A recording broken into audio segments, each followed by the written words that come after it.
Hi, Gaye DeRusso with the Majestic Rider. So today I want to talk to you a little bit about planning out your day so you're able to ride. A lot of people start off with good intentions to ride, but then they get wound up in so many chores that they never get it done. So let me give you some hints on what I do and how it works for me. So I feed and I clean all the horses here. And I've had anywhere from 6 to 9 horses, which is me. And I get them all out every day and I feed and clean. So here's the tips that I would recommend. Don't put a lot of shavings in. If you put 4 to 5 inches of shavings in, it's very difficult to clean your stall and it can take a very long time to pick each piece of manure out of those shavings. Most of the time when you have that much shavings, the horses do lay down in it, and that's why you're doing it, but they also pee and poop in there because they don't like things to splash. And so since you put the shavings in the stall, instead of going out in the paddock and peeing and pooping out there, which it would make it easier for you to clean up, they go in their stall and they pee and poop in there. So it takes much more time. It doesn't mean you can't put any shavings in, you can, but only put an inch or two at most, and that'll make for much easier cleaning. And then you can always put more shavings in every day instead of putting 4 bags in at once. Your horse doesn't need to lay on 5 inches of shavings if you have stall mats underneath. So that's my second tip, is stall mats, and lots of them. The setup of your stall is very important. It's good to have a good base, then put gravel underneath it, and then put your stall mats on top, because if it's just on top of mud, the mud's going to keep coming up, making a mess. You're going to throw the mud in the wheelbarrow. It's going to make it heavy, make things much more difficult and take longer.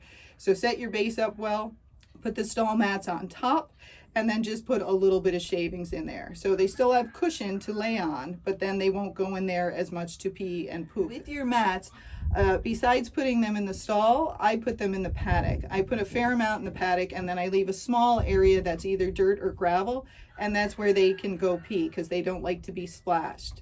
So if you put stall mats all over, they don't like to pee on it, which who would? Nobody wants to be splashed. So leave a small area where there's dirt, gravel, or somewhere they can go and it won't splash back on them.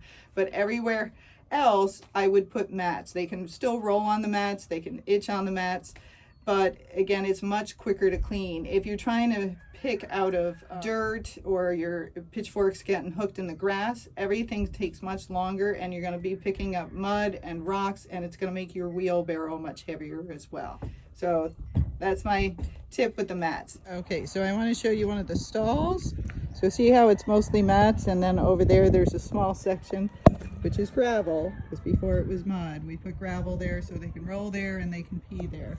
And then again, the stall has mats in it, but you'll see I really don't have shavings in there. I had a little bit before, but I got to pick up some more, so not very much at all. But the stall mats will protect them so they don't get those hot sores and fetlock sores. Now you'll see these paddocks we haven't finished yet. We have cover there with stall mats, but we don't have any stall mats right here.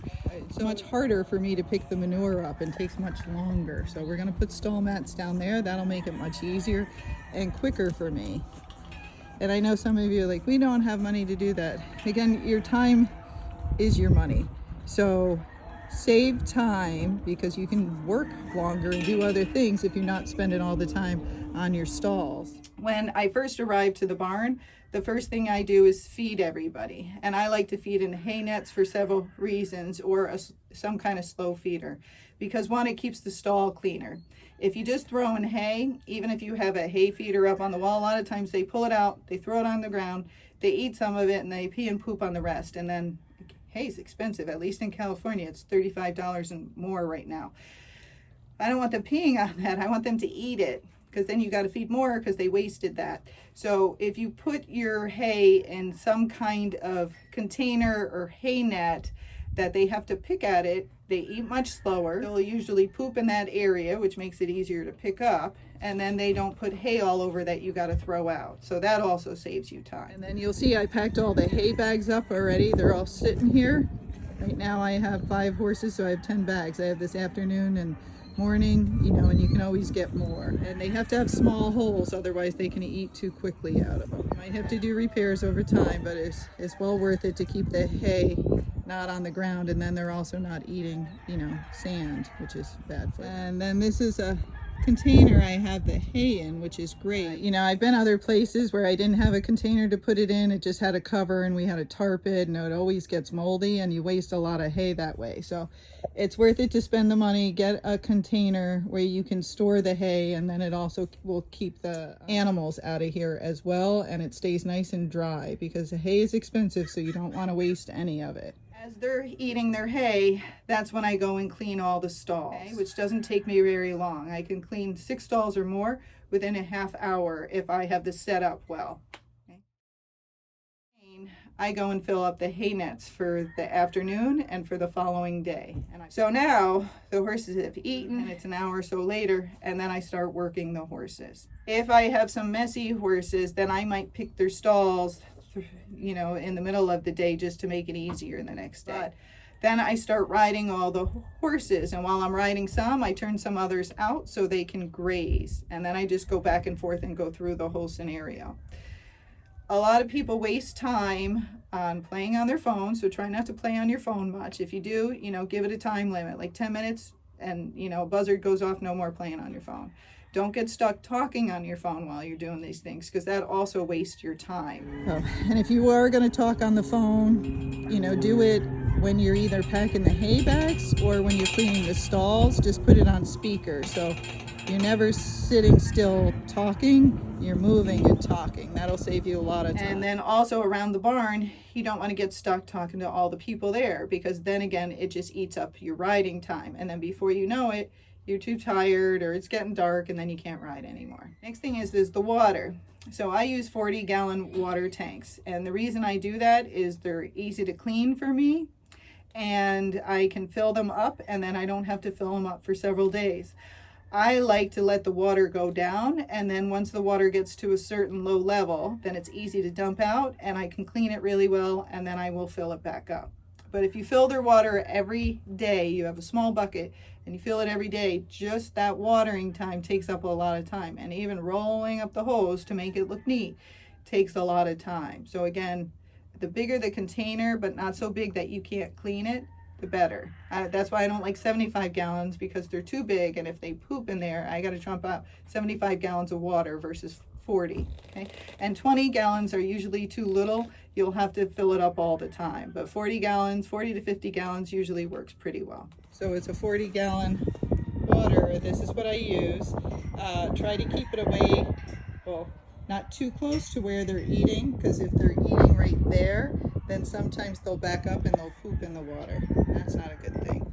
Then I will work all my horses. I usually lunge them first, and then I will ride them. But I do one before the other, because if you lunge early and then you don't get out till later, sometimes it doesn't stick. So I like to lunge them or run them around before I work them.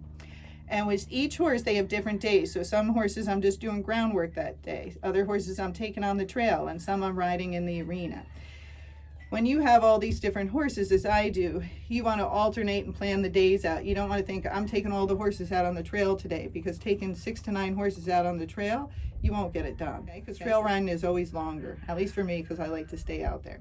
The groundwork and the arena work is going to be less time consuming and quicker. Try to, you know, have a plan on what you're doing with your horses, and each time do a different thing. If you have other things to do, like you have to fix a fence, or you have to go to the tack store, you got to go to the feed store, then on those days, you know, plan your errands together so you can get them all done.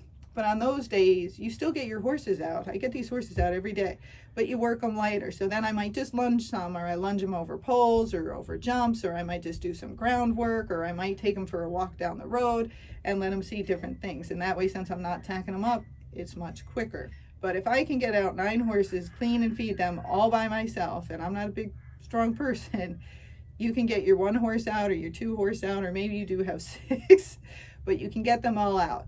Just plan your days, stay organized, don't get distracted on the phone, don't sit and rest too long, don't go back in the house and start cleaning. Save those for other days. But get your horses out first, and then once your horses are out and everything's done, then you can go clean the house. Then you can go talk on the phone. But don't do those things first, because if you do, your day will get eaten up and you still won't get those horses worked.